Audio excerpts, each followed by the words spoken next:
much better job at that this week.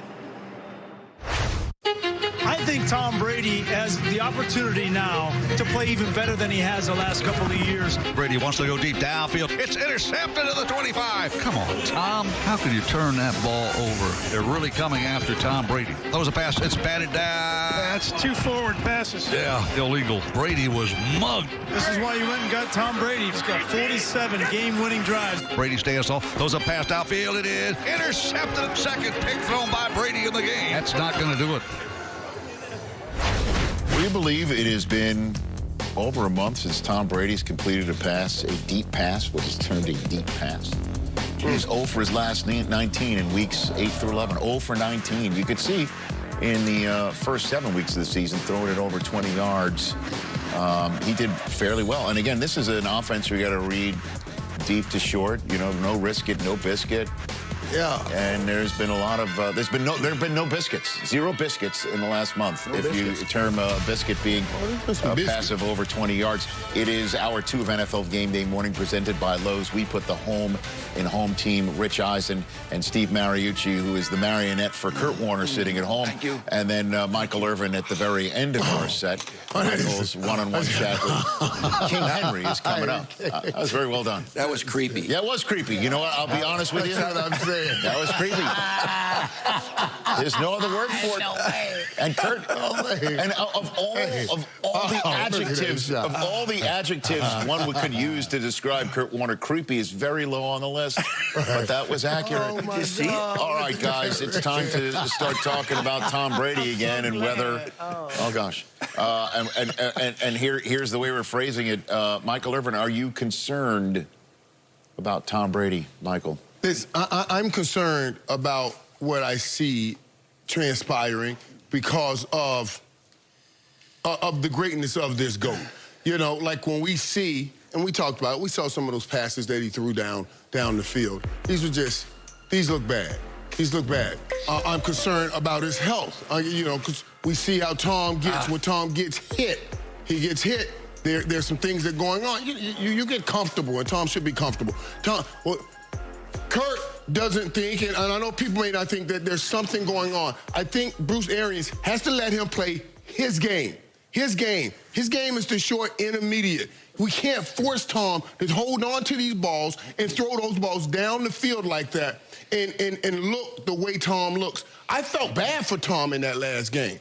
I felt bad for him, you know, to see that, to look at that, to look at how he was playing ball. Tom, nobody talked about it this week. Tom did a repass in a game. Threw the ball got back, threw it again. Let's stop playing, everybody. That's the greatest man to ever play this position. He did a repass. He got rid of that football because he felt like it was a hot potato and he didn't want to get hit again. Let's be real. That's what happened. Nobody talked about it this week, but I'm bringing it up. Yes, I am concerned. You have to let him play his game that won him 6 rings and stop forcing it. Rich, you say there's no biscuit. He is the biscuit. They eating him up. They got to stop that. He is the biscuit. I like that. He is the biscuit. They got to let this man play his game. I'm concerned. And don't risk the biscuit, is what you're saying. Right. So, or otherwise, he will repass again, which would make that a repass, which I don't think is as legal as a repass. And that's after the 4. All right, Kurt, you put some words in your mouth. I'll give you the floor. I mean, he did. I mean, first of all, Irv, he gained 8 yards on the repass, as you put it. I don't even know how that. I don't even know how that works. But the GOAT figured out how to get 8 yards on a repass. Here's the thing. You know, we talked about it when they made this move. Is that what kind of offense would this be? Would it be Tom Brady-esque offense, meaning more TB, more dink and dunk, more control the clock, get first downs, and less, you know, no risk it, no biscuit, which is Bruce Arians. And it seems like they're trying to stay to what Bruce Arians likes to do, and that's push the ball down the field. The disturbing part to me is not that they're missing these passes. The disturbing part is something that, you know, we'll show in Warner's Corner, just the misreads that Tom Brady has. And that's what concerns me, is that he's playing differently than I've seen him play his entire career. The one thing that you could always count on with Tom Brady is he would see the open guy, he would see the rotation of the defense, he would throw the ball to the right guy, whether it was complete or not, he would make good decisions. What we're seeing this year is bad decisions. Last Monday night against the Rams, yeah, I would just shake my head going, I don't understand why Tom Brady threw it there. It wasn't even hard to see. I have to go back to this idea that he's uncomfortable in this system, whether it's what they're asking him to do or just the change in what they're doing, how different it is from what he did in New England. But he looks completely uncomfortable, Coach. And this is something I never expected to see from Tom Brady. No matter how many offenses he was in, I expected him to be able to see the field and throw the ball to the right guy, whether it was complete or not. This offense is really better suited for Jameis Winston. Big, strong arm down the field. He was better at it than Tom has been this year. Mike's right.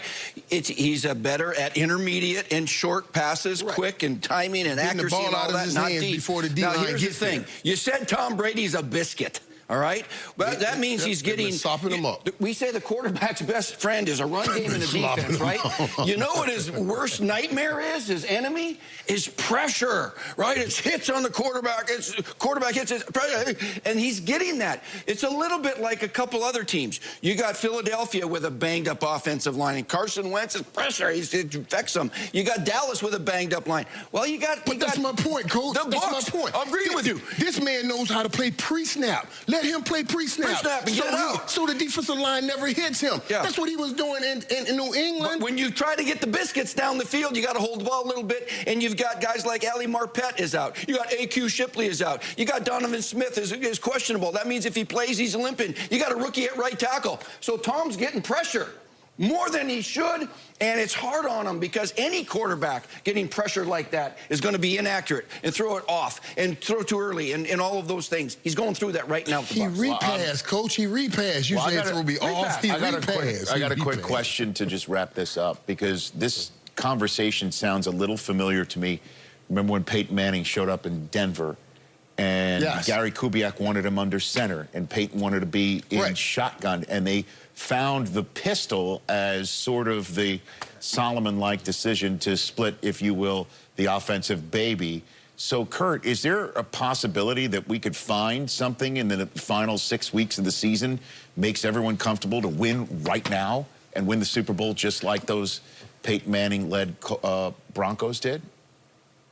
I think there is, Rich, and I actually text Peyton earlier in the year when we were talking about this transition because he's one of those guys that went from one system to another system and did it really, really well, and just asked him how much say did they give him in what they were doing offensively. And he told me as the year went along, as we got into this thing, they allowed him more and more control of what they wanted to do offensively, so it would become Peyton Manning's offense, and that's what led them to all the success they had in Denver. So I think it's a valid question, is that at some point, do they allow Tom to do more of what he's comfortable with? And again, we're all speculating here that Tom isn't comfortable and doesn't love what they're doing based on how they're playing, but it just doesn't look like it did in New England. So will they go that route at some point in time and maybe make it a little bit easier or a little more conventional for Tom Brady? Well, it's not just speculating, to be honest with you, though, Kurt.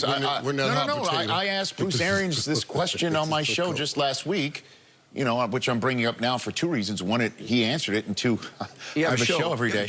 No, I asked him, I said, Kurt is saying he does not look comfortable in your offense. Would you agree with that? And Kurt, he said he did agree with it, and I asked him, when do you think he'll start being more comfortable? And I don't think he was joking. He said next spring. Right.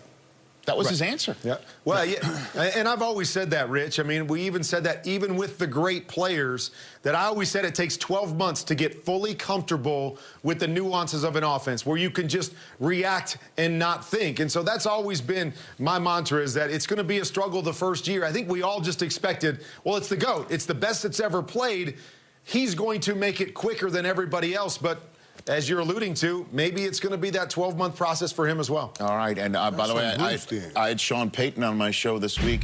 Didn't think to ask him, hey, do you think you'll be facing a practice squad player at quarterback this year? I mean, let alone this week. But that's the case for the Saints.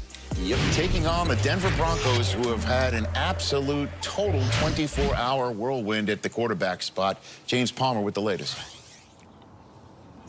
Yeah, that's right, Rich. I'm told that the Broncos sent all the information they had, all the video of their quarterback room to the NFL on Friday. Then they found out yesterday afternoon during practice that all three of those quarterbacks are close contacts, would not be able to play today. So it's Kendall Hinton, their undrafted rookie wide receiver, who's a dual threat quarterback at Wake Forest, that's going to get the start. Now, I talked to teammates yesterday. They told me they've never even seen him take a snap at quarterback in practice. The last extensive work he had at quarterback